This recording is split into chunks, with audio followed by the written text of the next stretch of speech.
வணக்கம் மக்களே, வணக்கம். சற்று முன் கிடைத்திருக்கக்கூடிய ஒரு முக்கியமான தகவல் ஒன்றை தான் பார்க்க போகிறோம் மக்களே.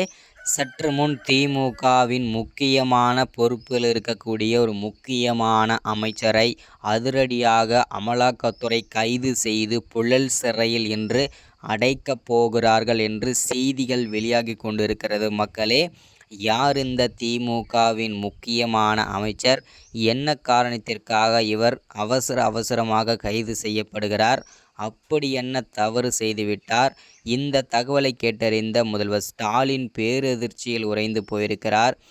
இது எல்லா தகவலையும் இந்த ஒரு காணொலியில் நம்ம தெளிவாகவும் துல்லியமாகவும் பார்க்க போகிறோம் மக்களே. அதற்கு முன்பாக நமது அரசியல் நியூஸ் சேனலை சப்ஸ்கிரைப் பண்ணாதவங்க சப்ஸ்கிரைப் பண்ணிடுங்க. சப்ஸ்கிரைப் பண்ண உடனேயே பக்கத்திலே ஒரு பெல் பட்டன் வரும். அதை கிளிக் பண்ணி ஆளுன்ற ஆப்ஷனில் போட்டு வச்சுக்கோங்க. தொடர்ந்து நம்ம வீடியோ போட்டோம்னா உங்களுக்கு நோட்டிஃபிகேஷன் வந்துடும் மக்களே. அதை பார்த்து தெரிஞ்சுக்கலாம் இன்றைக்கான அரசியல் நியூஸ் என்ன, இன்றைக்கான அரசியல் அப்டேட் என்னன்றதை தெளிவாகவும் துல்லியமாகவும் நமது அரசியல் நியூஸ் சேனலில் நீங்கள் தெரிஞ்சுக்க முடியும். மறக்காமல் வீடியோவை லைக் பண்ணிவிடுங்க, மறக்காமல் வீடியோவை ஷேர் பண்ணுங்கள். ஓகே, வாங்க வீடியோக்குள்ளே போகலாம்.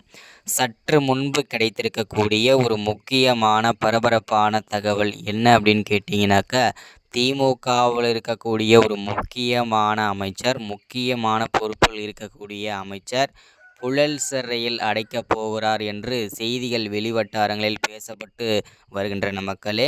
யார் இந்த திமுகவின் முக்கியமான அமைச்சர் அப்படின்னு பார்த்தீங்கன்னாக்கா, வேற யாரும் இல்லைங்க, அமைச்சர் பொன்முடி அவர்கள்தான் தற்போது கைது செய்யப்பட்டு புழல் சிறையில் அடைக்கப் போகிறார் என்று செய்திகள் வெளியாகி கொண்டிருக்கிறது.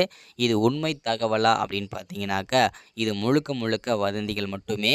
அமைச்சர் பொன்முடி மணல் கொள்ளை வழக்கில் அவருடைய கேஸ் நடந்துட்டு இருக்குது. ஆனால் இன்னும் அவர் கைது செய்யப்படவில்லை. அதற்கு முன்பாகவே செய்திகள் அவர் கைது செய்யப்பட்டு இன்று புழல் சிறையில் அடைக்கப் போகிறார் என்று செய்திகள் வெளிவட்டாரங்களில் பேசப்பட்டு வருகின்றன. இது முழுக்க வதந்திகள் மட்டுமே. யாரும் இதை நம்ப வேண்டாம்.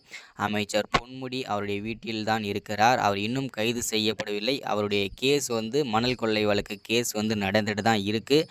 இன்னும் அவருக்கு தீர்ப்பு வரவில்லை. தீர்ப்பு வந்த உடனேயே அவர் கண்டிப்பாக கைது செய்யப்படுவாரா, இல்லை விடுதலை செய்யப்படுவாரா அப்படின்றத நம்ம பொறுத்திருந்து தான் பார்க்க வேண்டும் மக்களே. இதுதான் இந்த வீடியோவில் நம்ம அப்டேட்டாக எல்லாருக்கும் கொடுக்கறது.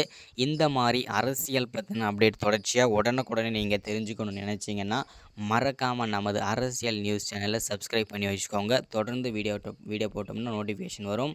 ஸோ அடுத்த வீடியோவில் சந்திக்கலாம். சப்ஸ்கிரைப் பண்ணுங்கள். தேங்க்யூ.